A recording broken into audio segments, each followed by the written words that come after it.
Assalamualaikum warahmatullahi wabarakatuh. Alhamdulillahilladzi lahu ma fil ardi wa ma fis samawat. Ja'ala hifzan nafsi wa himayataha min ajlil ibadat. Nashhadu an la ilaha illallah wahdahu la syarika lah. Yuqallibul ibada baina as-sihhati wal marad. Wa ashhadu anna Muhammadan abduhu wa rasuluh. Nasaha bi kulli ma yahfazu lil mu'minina abdanahum wa haq. Sallallahu alaihi wasallam wa ala alihi wa sahbihi ila yaumil 'arad. Amma ba'du. Allah Subhanahu wa ta'ala menjelaskan di dalam Al-Qur'an dalam surah Al-Baqarah ayat 155. A'udzu billahi minasyaitonir rajim. Bismillahirrahmanirrahim. وَلَنَبْلُوَنَّكُمْ بِشَيْءٍ مِنَ الْخَوْفِ وَالْجُوعِ وَنَقْصٍ مِنَ الْأَمْوَالِ وَالْأَنْفُسِ وَالثَّمَرَاتِ وَبَشِّرِ الصَّابِرِينَ.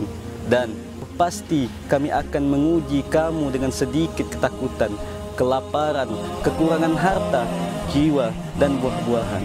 Dan sampaikanlah kabar gembira ini kepada orang-orang yang sabar.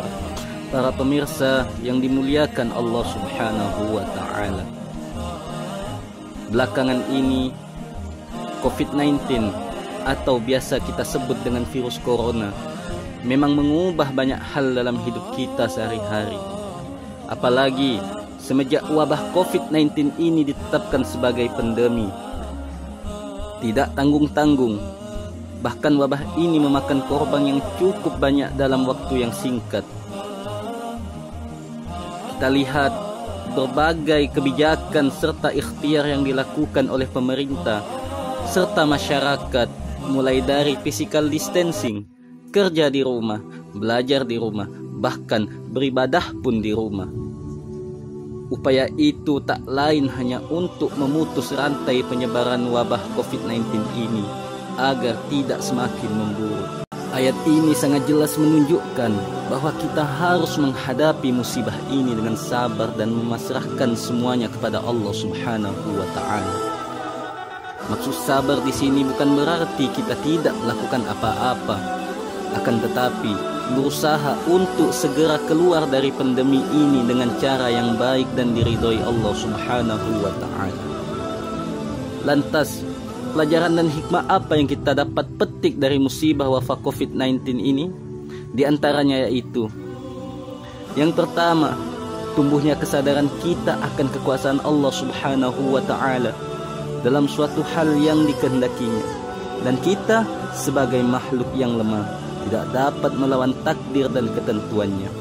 Allah Subhanahu wa ta'ala menjelaskan di dalam surah Al-An'am ayat 17. A'udzu billahi minasyaitonir rajim. Bismillahirrahmanirrahim.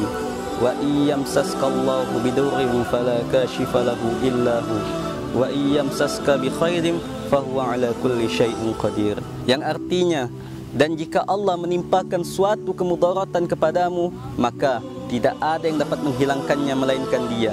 Dan jika Allah mendatangkan kebaikan kepadamu, maka Dia maha kuasa atas tiap-tiap sesuatu.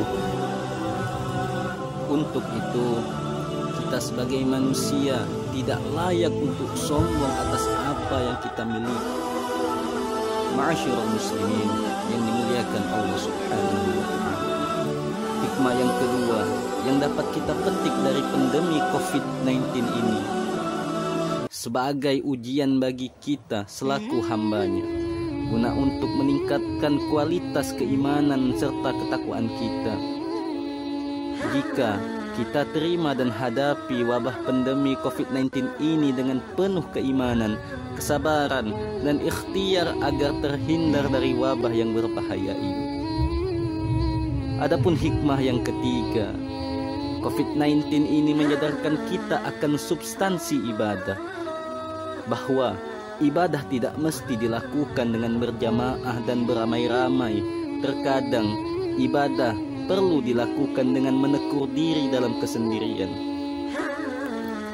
Ma'asyiral muslimin yang dimuliakan Allah Subhanahu wa ta'ala, hikmah yang keempat yang dapat kita petik dari pandemi COVID-19 ini adalah mengajarkan kita akan pentingnya memupuk kedekatan kita bersama keluarga.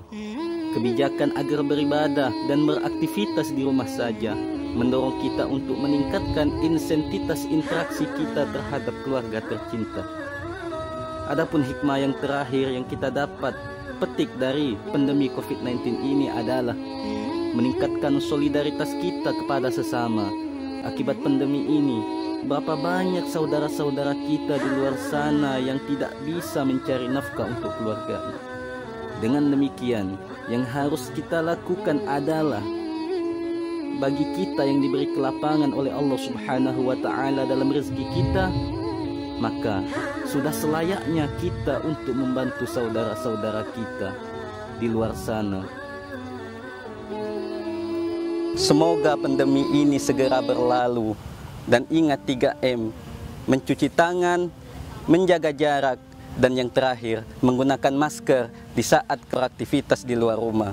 Seperti kaidah usul mengatakan, darul mafasid muqaddamun ala jalbil masalih, menolak kemudaratan lebih diutamakan ketimbang mendatangkan kebaikan. Sekian yang dapat saya sampaikan. Mohon maaf atas segala kekurangan. Wallahul muwafiq ila aqwamit thariq. Wassalamualaikum warahmatullahi wabarakatuh.